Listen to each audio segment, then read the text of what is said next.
In this episode of Cloud Performance Atlas, we help some global image crunchers bring their costs down using preemptive VMs. Will we get their performance out of this world? Stay tuned to find out.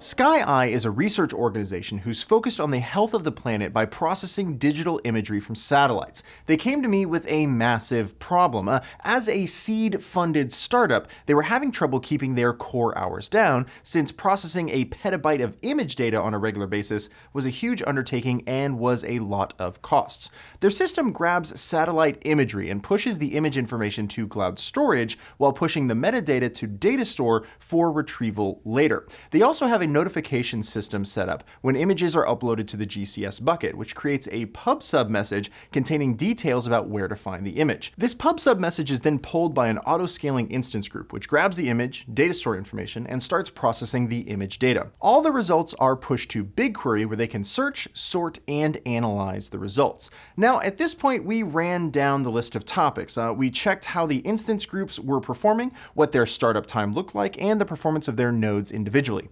Turns out one of their engineers was a fan of our video series, so all the stuff that we would normally recommend was already fixed. Thanks for watching. Which meant that they weren't doing anything wrong. They just had a ton of work and needed to keep the costs down, which is why I pointed them on the direction of preemptive VMs. Preemptive VMs are the same as regular instances, except for one key difference. Compute Engine might terminate these instances if it requires access to those resources for other tasks, which can happen at any time. Now, I know what you're thinking. That sounds mega disruptive, but they have one upside. By not guaranteeing indefinite uptime, Google is able to offer preemptive VMs at a substantial discount to normal instances, which means they may not be a fit for all of your architecture, but there may be parts of your cloud application which they are ideal for.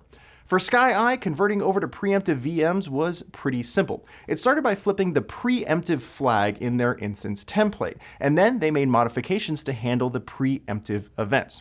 See, before a PVM can be shut down, it has to signal your instance ahead of time, giving your app time to respond and clear local data before things get lost. For the design that SkyEye was doing, this was really simple. Since they were doing a pub/sub stream, they just didn't acknowledge the receipt and let another VM in the group pick up that work and do it on their behalf. SkyEye shifted over and recently completed a massive experiment using almost 30,000 CPUs to process 1 petabyte of imagery in just 16 hours, all using preemptive VMs and saving some serious coin. To learn more about the perf details of these buckets, check out the article linked in the description below, and don't forget to check out the rest of our Cloud Performance Atlas content, because when it comes to performance, every millisecond counts.